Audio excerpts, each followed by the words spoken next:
Seja bem-vindo ao programa Análise Tática. Estamos na capital paulista e vamos também conversar com pessoas que militam no mundo do jornalismo esportivo. Antes de falar melhor desse nosso convidado, peço para que você entre no nosso canal, se inscreva, dê suas likes. Isso é muito importante para que o Análise Tática continue crescendo.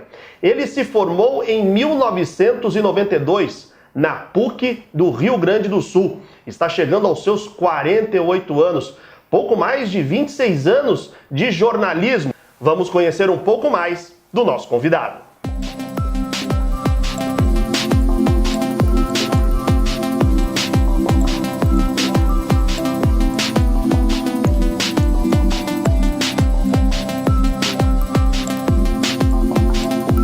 Seja bem-vindo, Alexandre Pretzel. Pô, uma honra, Felipe. Prazer imenso estar contigo, com o Caio, com o Lucas, nesse novo projeto de vocês, que é uma grande realidade, né? O jornalismo digital, e parabéns pelo canal de vocês no YouTube. Eu que agradeço, viu, Pretzel, receber a gente aqui na sede dos canais Esporte Interativo. Que é uma honra para nós também. Como é que está sendo para você, se é que é uma transição, mas o Pretzel já há algum tempo já virou comentarista, né? Isso muda muito em relação ao repórter que começou lá em meados da década de 90, Pretzel? Na realidade, né, eu nunca deixei de ser repórter e nunca vou deixar de ser repórter. Acho que uma vez repórter, sempre repórter. Sempre repórter, né? E a minha vida toda ela foi baseada na reportagem. E sempre mais em rádio do que televisão. Mas não que uma coisa impedisse a outra.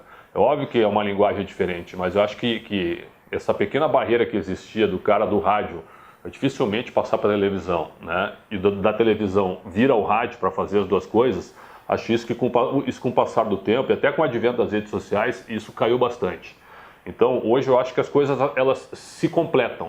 Então, o interessante é que você possa, pelo menos, ter condições de seguir aí em 4 veículos, em 4 mídias, de uma maneira competente. Então, eu posso dizer que eu tenho um blog no UOL, né? Eu faço jogos na Rádio Capital, e trabalho como comentarista e debatedor no Esporte Interativo, né? Se eu tivesse uma coluna em jornal, seria maravilhoso também. Mas, por quê? Depois de tanto tempo, cada um com a sua linguagem, né? Cada profissional e cada mídia específica, eu acho que é possível fazer. Evidentemente que, por exemplo, eu não sou um cara de grande visual na televisão, mas dá para compensar com conteúdo em relação a isso. Todos nós, eu acho, né, Pretzel? Se a gente dependesse de visual... Tu é bem melhor do que eu. Não. Aí é o seguinte, eu acho que antigamente tinha mais essa barreira, né? Por exemplo, o cara com cicatriz, quando eu tive um acidente com 8 anos, né? Pô, será que ele na televisão... Eu acho que existia um certo preconceito. Com esse negócio de igualdade, né? Que é uma evolução humana, eu acredito que isso mudou um pouco também, né? Mudou um pouco também. Então, é tranquilo, por exemplo, foi tranquilo, de acordo com o conteúdo e com tudo que a gente estuda, passar do rádio para a televisão. Mas eu acho que é muito mais fácil tu passar do rádio para a televisão ou de quem é da televisão ir para o rádio.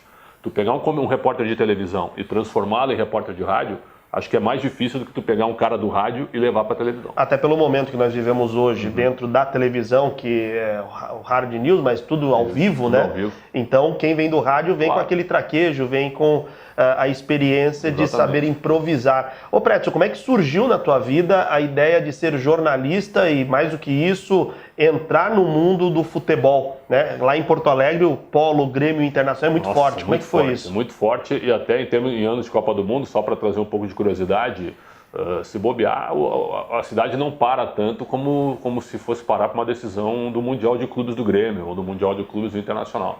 Acho que lá no Brasil, não aquele negócio bobo de se separar do resto do país, não é isso, mas a cultura lá, a seleção brasileira lá, ela não é tão amada como no resto do país, entendeu? Se houver um jogo de Grêmio e Inter no meio da seleção brasileira, provavelmente a atenção maior será em cima de Grêmio Internacional. Na realidade, a minha família é doente por futebol e eu peguei tudo do meu pai, né?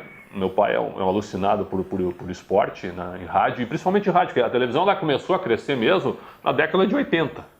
Na década de 80. Hoje com os canais esportivos, hoje a massificação da TV, ela engoliu o rádio. Mas o rádio não vai acabar nunca. Isso pode ser uma outra conversa. Agora, eu comecei ouvindo rádio. Então, o rádio era forte, né? Não tinha transmissão de televisão.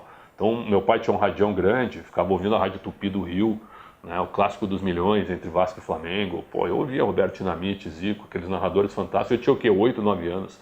Isso aí começou a me marcar e eu sempre gostei de futebol e eu botei na cabeça, eu quero ser repórter de rádio.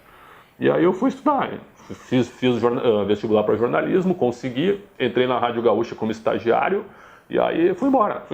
Mas antes, é que tá que as pessoas não entendem, antes de trabalhar no departamento de esportes, eu passei pelo Campo e Lavoura. Né? Outras edorias dentro do jornalismo. Por quê? Porque não tinha vaga no esporte e isso é muito bom para quem está nos vendo, para quem estuda jornalismo, nem sempre tu vai começar onde tu queres. Aliás, é difícil começar onde tu queres. Geralmente começa no geral, né? Que geralmente, o pessoal fala, né? Geralmente. Então eu passei pelo Campo e Lavoura como redator e produtor, sem saber o que era. Fui me especializar, fui estudar. Depois fui para o jornalismo geral, até que quando abriu uma vaga no esporte da Rádio Gaúcha, como eu já tinha passado por ali como estagiário, os caras só pegaram, olha lá, ó, vem para cá, faz parte aqui do departamento. E aí eu comecei, produtor, repórter, né, e fui embora. E aí depois, a vinda para São Paulo, acho que foi outro marco, né? Algo que acrescentou, porque não é fácil, né, tu te mudar com... Eu já tinha 36 para 37 anos, com um filho de 1 ano e 4 meses e o outro com 6 meses. Né? E por incrível que pareça, minha esposa foi a que bateu o martelo até antes. Vamos lá que vai ser bom. Então eu vim antes, depois ela veio 3 meses depois com a família, até para eu arrumar as coisas por aqui, e já são 11 anos, cara, 11 anos aqui. Será que eu sou vitorioso? Eu não sei, mas eu saí de Porto Alegre para cá, com 36 para 37 anos, e consegui pelo menos acrescentar coisas em relação ao meu trabalho, eu acho que isso foi uma vitória pessoal, inegável, mas tudo com muito trabalho, com muito sacrifício e com muito esforço. Nada veio de graça e nada veio como é que eu posso dizer, por conluios, é isso que eu estou falando mesmo, ou por preferências pessoais ou políticas, não. Tudo aonde eu cheguei, em cada lugar, inclusive aqui, sempre foi através do trabalho. Trabalho e postura que eu considero muito. Isso é fundamental. Nós vamos fazer uma rápida pausa no programa Análise Tática, mas eu já deixo a pergunta para a gente iniciar o bloco seguinte. Alexandre Pretzel, quando chega a São Paulo, ele vem pela rádio e depois TV Bandeirantes, né? Não, Rádio Bandeirantes Porto Alegre, direto para a rádio. Para a Rádio Bandeirantes aqui. Convite do Sérgio Patrick. E aí aqui em São Paulo, depois a Rádio TV. Inclusive, Copa do Mundo de 2010, que eu acho que foi o meu maior momento profissional, que foi quando eu estava lá pela Rádio Bandeirantes, fazendo reportagens. Na África do Sul. E aí o Dr. Osmar de Oliveira, saudoso Dr. Osmar de Oliveira, não pôde ir para a África para comentar pela TV, para ser o terceiro comentarista da televisão. E aí faltou um comentarista. E aí o Ulisses Costa me indicou para a diretoria de TV, para o diretor de TV, e ele me convidou para eu comentar um jogo, Coreia do Sul e Grécia, no segundo dia de Copa. Já você vai complementar o restante dessa história, porque eu sei que essa Copa na África do Sul foi fundamental na vida do Alexandre Pretzel. Aguarde um pouquinho, a Análise Tática volta já.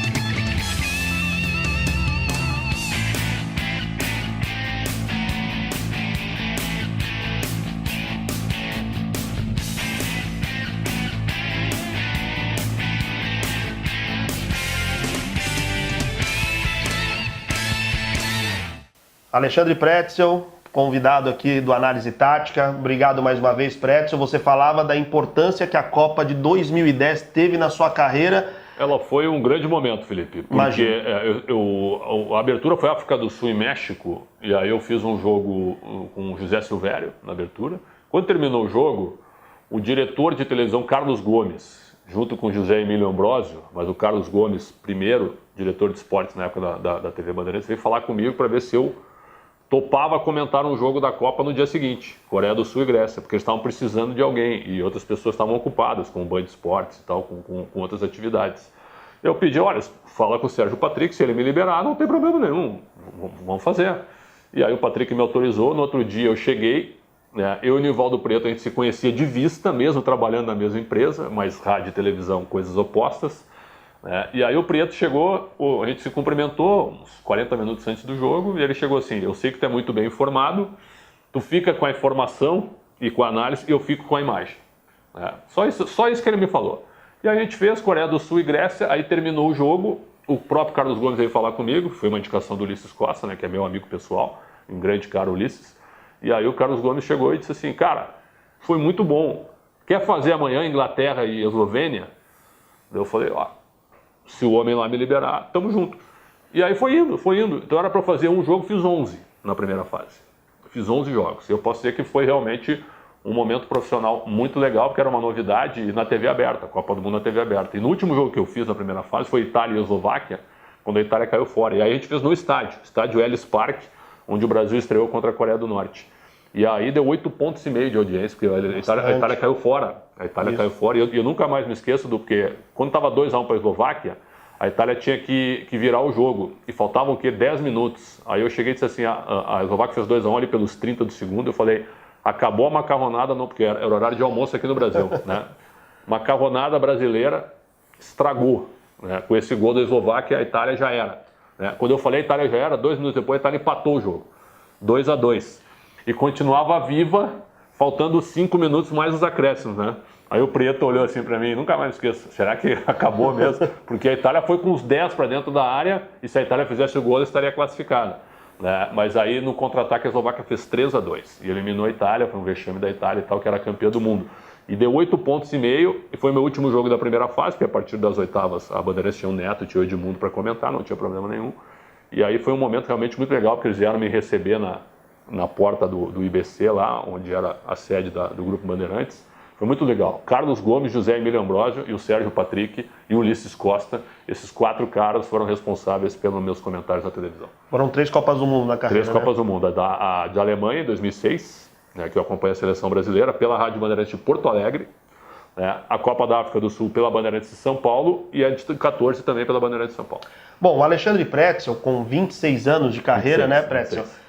Tem o costume, né, já é algo de trabalho seu, você dá cursos aqui em São Paulo, mas deu curso em Porto Alegre também, né? Na realidade, formou muita gente, né? Eu trouxe esse projeto de Porto Alegre, né? Por quê? A faculdade ela não me deu nada, não me deu, ela só me tirou dinheiro. Aliás, muita gente diz o seguinte, diploma não é importante, então devolva os 4 anos que o meu pai pagou a faculdade para mim, de 88 a 92. Como assim diploma não é importante? Diploma é fundamental. Tem muita gente que não contrata hoje se não tiver diploma. Essa é uma realidade. Quem é contra o diploma, então fecha as faculdades de jornalismo e devolve o dinheiro de quem gastou. Eu digo isso como uma ironia, mas aqui no Brasil é uma verdade. Vocês querem diploma não é obrigatório? Então fecha as faculdades de jornalismo. Para que a gente vai ficar batalhando então se isso não vale nada? Então isso aí é muito discutível. Muito importante, mas você deixou um legado e eu vou fazer o seguinte. Nós vamos chamar um convidado agora aqui no Análise Tática, que vai falar um pouquinho desse nosso convidado e vai fazer uma pergunta também para o Alexandre Pretzel. Grande abraço, Felipe. Grande abraço também ao Alexandre Pretzel, uma referência para mim como repórter e que foi meu primeiro professor de jornalismo esportivo em um curso de extensão aqui na PUC, no Rio Grande do Sul. O Alexandre Pretzel, aliás, é um dos caras, ou talvez o cara que mais formou profissionais de rádio aqui no Rádio Esportivo do Rio Grande do Sul. Então, é um cara que tem meu maior respeito, a minha maior admiração.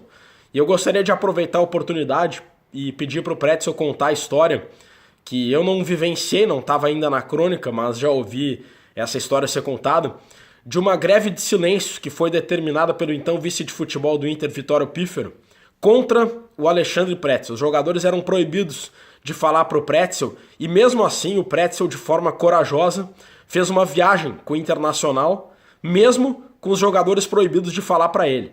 E uma das características, entre tantas virtudes do Pretzel, é a de ser um repórter corajoso, com perguntas incisivas e sempre jornalísticas, e eu acho que esse momento ilustra muito bem essa virtude do Pretzel em momentos em que o jornalista tem que se impor, né, Pretzel? Eu gostaria que você contasse essa história. Grande abraço, Pretzel, grande abraço, Felipe. Rodrigo Oliveira, repórter da Rádio Gaúcha, cujo apelido lá é o Perguntinha. É o Perguntinha. É teu filho, podemos dizer assim, né? Meu filho, entre aspas, meu afilhado.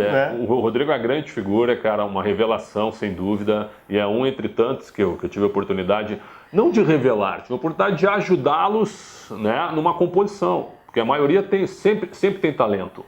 Você de repente, você encaminha, tu coloca alguma introdução, mas quem vai fazer carreira, quem vai fazer trabalho é o próprio profissional.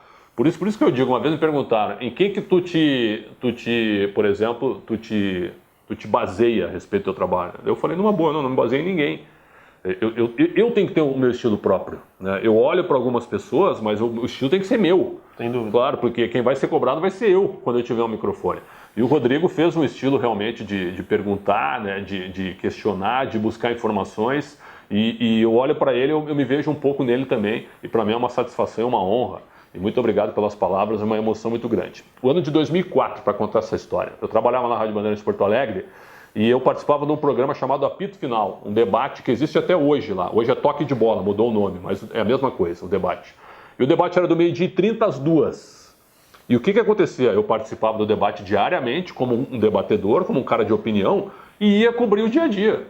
Terminava, ia lá à tarde, Pretzel, Internacional, ia lá cobrir o Inter, entendeu? Fazer jogos, como eu cobri o Grêmio também. Justo. Podia ser de manhã também. E aí, era uma época que o Inter estava mal no campeonato. O falecido Loris Sandri era o técnico, o Inter tinha Alexandre Lopes de zagueiro, né? Tinha alguns outros jogadores, Fernando Miguel, Marabá e tal. E aí eu comecei a criticar o Inter, fazer críticas ao time do Inter e tal. E o Vitório Pífero, que hoje é investigado pelo Ministério Público, né, por conta de problemas com a sua gestão nas finanças, o Vitório Pífero era o vice de futebol do Internacional, certo? Que começou a não gostar das minhas opiniões. Só que eu sempre fui cara limpa, eu dava opinião ao meio-dia e à tarde eu estava frente a frente com os caras, sem nenhum problema, né? E aí ele ao vivo, cara, pro Rafael Serra, que era um outro repórter, no noticiário das 5 da tarde na Rádio Bandeirantes, olha, eu quero fazer um anúncio aqui ao vivo na rádio de vocês. O Internacional proíbe hoje qualquer profissional de qualquer área a conversar com o repórter Alexandre Pretzel. Nossa. Certo? Ao vivo, com o repórter Alexandre. Nenhum profissional do Internacional, nenhum de qualquer área falará ou responderá para Alexandre Pretzel aqui no Beira-Rio. Ele falou isso assim na segunda-feira. Quarta, o Inter jogava aqui em São Paulo contra o São Caetano, pelo Brasileiro. Cuca era o técnico do São Caetano e Joel Santana o técnico do Inter. Eu já estava escalado para essa viagem. O meu diretor, Leonardo Meneghetti, que é diretor aqui em São José do Rio Preto, do Grupo Bandeirantes de televisão, que é uma grande figura, meu irmão, eu, Pedro Paulo Záquia, ex-presidente do Inter, que era o diretor da equipe, a equipe era terceirizada, quando eles ouviram aquilo ali, eles me chamaram, tu está escalado para o jogo, não muda absolutamente nada. Te deram um respaldo. Um respaldo total. Eu achei sensacional. Foi sensacional. Não muda nada. Tu vai fazer a tua viagem, pergunta o que tu quer perguntar. Se eles não falarem, paciência, nós não vamos deixar de transmitir o jogo. E foi exatamente isso que aconteceu. Eu vim para São Caetano, bola rolando e tal, né? Eu normal, né? Antes do jogo a gente tinha acesso aos jogadores, né? Chegava no Kleber, o Kleber não posso falar. Chegava no Sangalete, não posso falar. Alexandre Lopes, levantava os braços. Paulo Paixão, que é meu amigo pessoal, preparador físico, desculpa, mas... Orientado a não falar. Ninguém falava. Mas o Inter perdeu por 2-0. E no final do jogo eu fui em todo mundo. Kleber, mais uma derrota. Pau, não posso falar, mas eu perguntei para todo mundo. Eu fiz perguntas a todos e ninguém respondia. Ou seja, o meu trabalho foi feito. E aí na coletiva, o Joel Santana dando entrevista, todo mundo perguntava. E os caras olhavam, os repórteres olhavam para mim e botavam o microfone para eu perguntar. E eu perguntava também. Perguntava para o Joel, ele só ficava assim, ó. E não falava. Quando você na coletiva... Na coletiva. Fiz 4 perguntas para o Joel Santana. E nas na roda, 4... nas 4 ele não respondeu. Mas ficava o silêncio, né? E aí começou a acontecer o seguinte, o Internacional começou a perder. A greve continuava. E o Inter empatava ou perdia. Empatou com o São Paulo no Beira-Rio. Aí pegou um outro time, pegou o Paraná Clube, perdeu. Pegou o Fluminense, perdeu. Né? Aí eu comecei assim, eu não tenho culpa das derrotas do Inter, né? Como se o jornalista tivesse, né? Ninguém fala comigo, a culpa não é minha. Né? Então eu dei uma ironizada. Né? E aí teve um dia que eu fui lá e o Gavilão, o paraguaio, estava saindo do treino e eu liguei o gravador, Gavilão, dá uma palavrinha, esse negócio é uma bobagem, tu não acha? Falei, numa boa. Ele falou, eu acho. Pegou e me deu entrevista, quebrou a greve. Isso depois de quanto tempo? Depois de umas 2 semanas. Quebrou a greve, porque foi um negócio natural. Daí eu falei, cara, mas não vai ficar mal pra ti? Não tem problema, eu vou falar. Aí pegou, me deu entrevista, eu botei a entrevista no ar, depois o Helder Granja também me deu entrevista, e aí acabou. Fernando Carvalho, meu amigo pessoal, era o presidente do Inter na época, apoiou a greve, mas o Roberto Sigman, que era o vice-presidente, também é meu amigo, esse foi contra a diretoria, achava um absurdo, porque ele era a favor da liberdade de imprensa. Então é o seguinte, não é uma questão até de coragem, tu tem que ter postura. Eu não estava errado, eu estava fazendo o meu trabalho. Sem dúvida. É a mesma coisa que tu me criticares agora. Se tu fizer uma observação crítica a meu respeito, como é que eu vou levar isso para o lado pessoal? Nós estamos fazendo um debate aqui, um debate de ideias. Então, em nenhum momento eu quis ofender ninguém, só que eu tinha opinião, eu achava que o Internacional estava mal. E depois, tudo mudou, eu voltei a conversar, voltei a falar, mas realmente tem horas assim que tu trabalha, tu estuda, tu batalha, e aí tu cruza com 1 ou 2 caras que não simpatizam contigo e que não tem nada a ver, que estão ali de passagem, né? Mas que esses caras podem te atrapalhar e podem te atravessar, podem te deixar mal numa situação. E isso aconteceu comigo, mas graças a Deus deu tudo certo. Graças a Deus, Pretzel, isso não interferiu na sequência do seu trabalho. E olha, se nós pudéssemos aqui, vamos ficar ouvindo e conversando aqui, porque o Pretzel, sem dúvida nenhuma, tem muitas histórias do mundo do futebol para que todos possam acompanhar. No próximo bloco temos o Caio Analisa, e Alexandre Pretzel estará com o Caio Couto e vai aí analisar, será que um time histórico do Inter, um time histórico do Grêmio? Já já você acompanha. Bem, você aí, nosso seguidor, com certeza já está se deliciando com o nosso grande amigo Pretzel. E Pretzel, gostaria de voltar agora um pouco às suas origens. Sim. Vamos a Porto Alegre relembrar aquele Grêmio dos anos 80 do nosso estimado treinador Valdir Espinosa. O que o Pretzel, jornalista, comentarista, pode estar passando para os nossos seguidores? Olha, Caio, o Grêmio de 83 era um time que tinha uma base do vice-campeonato brasileiro de 82, mas foi uma equipe que perdeu o Campeonato Gaúcho para o Inter em 82, e aí ela teve algumas mudanças, por exemplo. O time de 82 tinha Paulo Isidoro, tinha Wilson Tadei, grandes jogadores, né? E aí esses 2 meias que eram o coração do meio de campo saíram. E o Grêmio ia disputar a Libertadores. Tinha ido muito mal em 82, como campeão brasileiro de 81. Em 83 ele foi para a Libertadores como vice-brasileiro para o Flamengo em 82. O que fez o Grêmio? Trouxe o Osvaldo da Ponte Preta, grande Osvaldo, jogou no Santos, né? Excelente jogador. Jogador de meio de campo. Jogador de meio de campo. E foi buscar o Tita no Flamengo, emprestado. O Tita estava insatisfeito no Flamengo. O Tita era mais ou menos um atacante pelo lado direito. Seria hoje numa linha de 3, né? Antes do centroavante, ele jogaria no lado direito.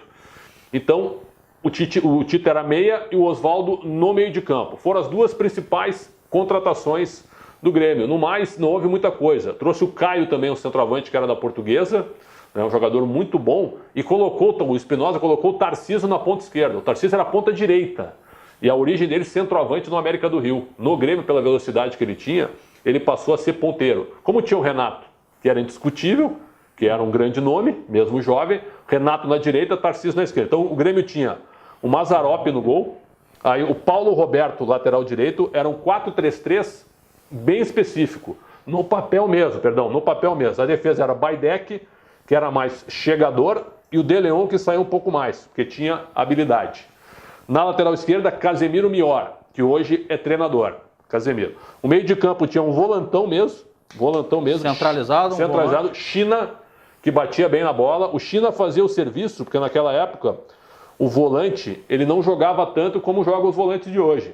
O volante era meio que, até na cabeça, era chamado centro médio. O cara ficava no centro médio, né? Médio dessa linha aqui, na frente da defesa e para auxiliar os meio-campistas na marcação. Então era o China, que tinha um bom chute de fora da área. Osvaldo como meia-direita, com chegada forte, meia antigo que chegava na área, chamado pisar na área, que batia bem, então jogar mais ou menos aqui. O Tita mais ou menos por aqui, lado esquerdo. Osvaldo aqui, Tita aqui.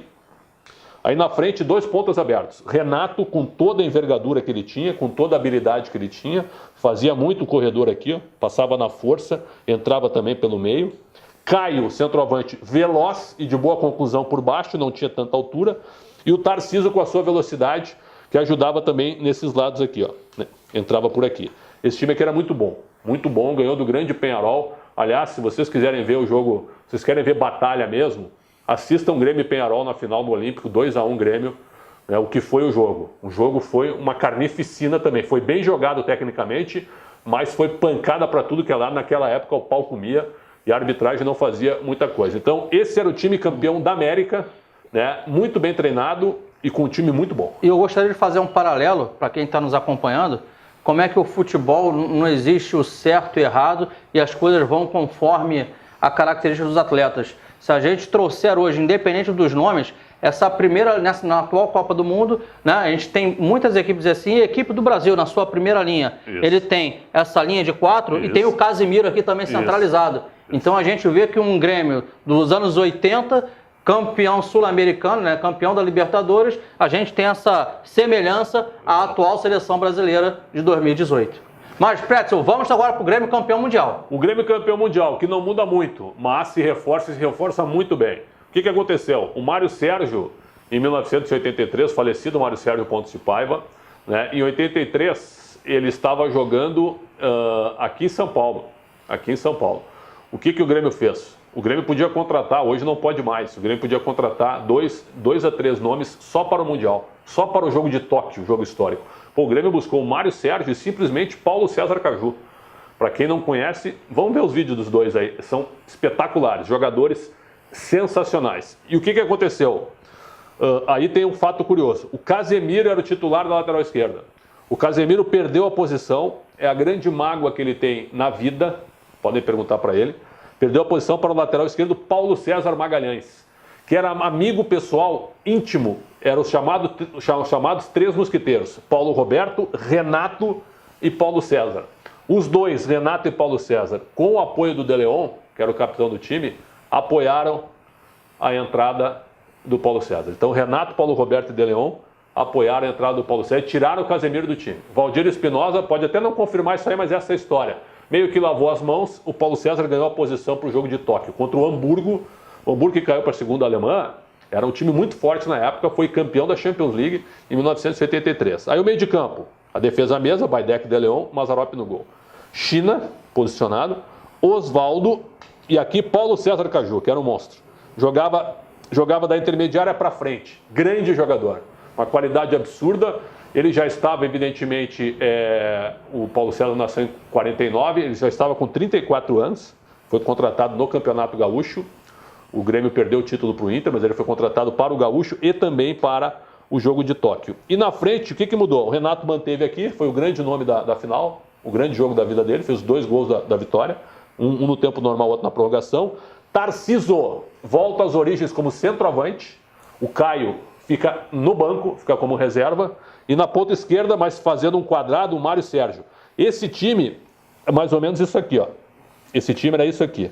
Porque o Mário Sérgio, ele fechava de uma maneira, como um quarto homem, ele usava essa zona aqui, com a categoria que ele tinha, de uma maneira absurda. Então ele não era um ponta de ofício, como o Tarciso era. O Tarciso virou centroavante, o Caio foi para o banco e o Mário Sérgio entrou aqui. Só para lembrar que no jogo da Libertadores também, quem fez o gol do título foi o César. O Caio fez 1-0. O Fernando Moreno empatou para o Peñarol 1-1. E o César, que entrou no centroavante, que era do América do Rio, tinha sido goleador em 79, desempatou, entrou e fez o gol da vitória. O Caio era o titular, mas o César é que deu o título ao Grêmio, só para constar. Então o time do Mundial, Mazzaropi, Paulo Roberto, Baidec, De Leon, Paulo César, China, Osvaldo, Paulo César Caju e o Mário Sérgio. Hoje seria mais ou menos isso aqui mesmo, ó. Seria 4-1-3-2. Seria basicamente esse o esquema de jogo do Valdir Espinosa. E aí, traçando até um paralelo, a gente pode trazer, né, não estou comparando a questão técnica do atleta, mas aí em relação à função tática no jogo, a gente pode voltar para o Brasil, lá das primeiras Copas, lá com o Zagallo, que na verdade não era um ponta esquerda, e acabou aquele 4-2-4 e veio o 4-3-3. Aqui já não mais um 4-3-3, mas com uma função parecida, né? Mas um jogador de muita qualidade técnica. O Zagallo foi o primeiro cara a não ser um ponta esquerdo de ofício, era um cara que fechava como um quarto homem. É impressionante. Até na Copa de 70, o Rivelino meio que fazia essa função por aqui, mas jogava por aqui também, ó. Porque ele tinha tanta qualidade, ele não era um ponta esquerdo de ofício, mas batia muito na bola, tinha muita qualidade no 1 contra 1 e também fazia o auxílio aqui no meio de campo. Para Clodoaldo, Gerson, Tostão era muito móvel, aí tinha Jairzinho e Pelé, maior time da história. Então o Grêmio, mais ou menos, o Mário Sérgio fazia essa função. O que jogava o Mário Sérgio, o Pontes de Paiva, era realmente um absurdo. Olha que time do Grêmio, tu não imagina um time dessa categoria nos dias de hoje. O Grêmio atual, o Grêmio atual é melhor de 83. Não, por favor, não. É um bom time para o momento atual, mas melhor que de 83, não. Pretzel, eu, em nome do programa Análise Tática... Uma honra para mim. Agradeço. Espero ter ajudado. Se eu fosse técnico, eu sou técnico aqui no Esporte Interesse, ser meio professor... Fui chamar o professor Pardal aqui, porque eu gosto de um time mais fechadinho, viu? Eu gosto. E para os seguidores, né, ficou hoje aqui conhecido o técnico Pretzel. Quem sabe um dia ele resolve. O Apolinho um dia, o Washington Rodrigues, ele saiu e foi até os campos. Quem sabe um dia... Um abraço, Pretzel. Muito obrigado pela sua presença. E galera, Obrigado por sempre estar conosco e jamais se esqueçam de ir lá, curtir, dar aquele like e estar sempre se inscrevendo no nosso canal para que juntos possamos cada vez mais chegar à sua casa. Um grande abraço.